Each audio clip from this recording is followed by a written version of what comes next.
Graphing functions. So now we're going to just know how to graph functions. The easiest way to graph functions sometimes is just to pick some points from a table and then plot the points. So we are going to create a table and then plot the points and graph. So if we have the function 3x minus 5y equals 15, all we have to do is replace the x with whatever we want it to be, whatever x we want it to be, and then we just solve for y. So this first one we're going to put in 0. So 3 times 0 is 0, minus 5y equals 15. So I'm going to divide by negative 5, and y equals negative 3. So then I fill in negative 3, and then I plot the point, 0, negative 3. And then I can do that all over again. So I replace the x with a 1. 3 times 1 is 3, minus 5y equals 15. So I subtract the 3 from both sides, leaving me with negative 5y equals 12. So then I divide by the negative 5, divide by negative 5, so I would get a negative 2.4. So if I graph that at 1, I go down to negative 2.4, which is about right there. So then you would just do it again. So you just continue until you have them all done. So you're going to put in 2. When you put 2 in, you're going to get 6 minus 5y equals 15. Subtract the 6. So negative 5y equals a positive 9. Divide by negative 5. Divide by negative 5. And so we would get a negative 1.8. So negative 1.8 would be about right here. And then you put in 3.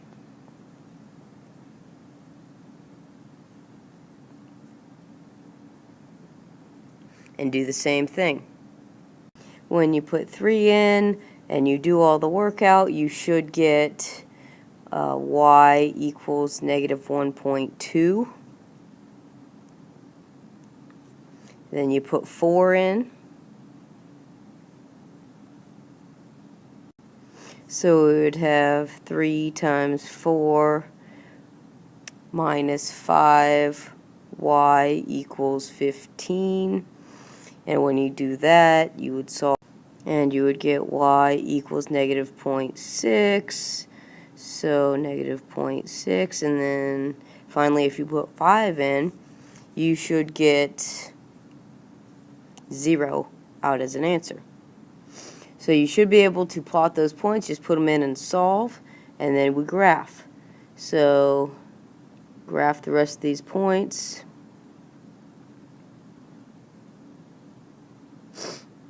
And then connect your dots there. So there's your line. So that's one way to graph the points. Same idea on the next one. So we're going to have y equals negative 3 times whatever your x is plus 1. So if you put negative 2 in and then do the workout, you would get y equals 7. So negative 2, 7 is a point.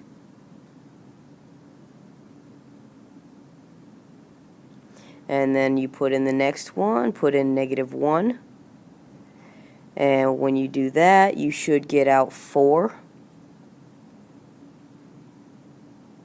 Negative 1, 4. And then you put in 0. And when you put in 0, you should get 1 out. So 0, 1. And you can kind of see what's happening. We might be able to draw the line now. I'll do the next one, put in 1. When you put 1 in, you should get a negative 2 out. So that would be 1, negative 2. Plot that point. And finally, the last point is 2. So when you put 2 in, you get out a negative 5. So 2, negative 5 is right there. And connect your points. So that would be your line. Final answer. Graphs tend to get a little harder when they're not lines. Like this one has an x squared in it, so it's going to be kind of a weird equation. But we do it the same way. We still just put numbers in for x. So y equals something squared minus 2 times that same something plus 4. So just wherever you see an x, you're going to replace it with whatever number you want. So for this first one, we're going to put in negative 1, and when we type that into the calculator, we would get y equals 7. So I'm going to plot negative 1, 7. Now when you're typing this into the calculator, make sure that you type in all the parentheses and everything just as you see it. So for the next one, we're going to put in 0, so we have 0 squared minus 2 times 0 plus 4. So if you type that in the calculator, you would get y equals 4. So I plot the point 0, 4. And then I move on to the next one. So the next one is 1. So I'm going to put in the point 1 for x. So when I type in the calculator, put parentheses 1, parentheses squared, minus 2, parentheses 1, parentheses plus 4. And when you would do that, you would get a 3 out. So I plot the point 1, 3. And the next one, put in 2. So you should kind of see the pattern here. Put in 2 and you should get out a 4. And then finally, if you put in a 3, you should get out a 7. So all you have to do is replace your x with whatever number you want, and then you plot the points. So 2, 4, and 3, 7. So we kind of see what kind of curve this is, so then we just connect the points and it looks like it's going to curve around like this. So that would be your final graph. We're going to do the same thing with this next function.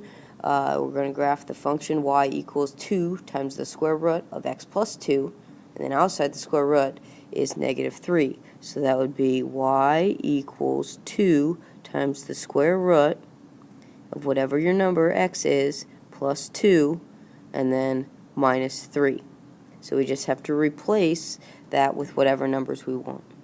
So the first one I'm going to put in is a negative 2. So when I put in negative 2, I type it in the calculator. I would have 2 times the square root of 0 minus 3.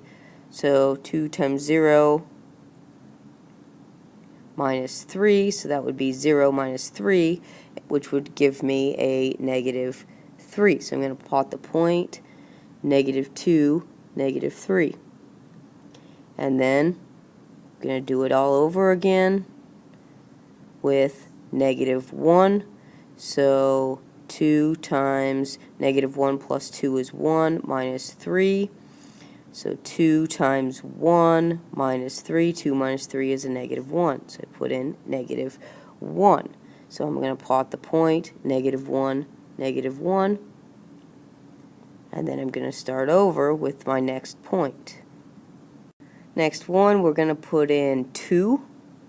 So that's going to give me 2 times the square root of 4 minus 3. The square root of 4 is 2.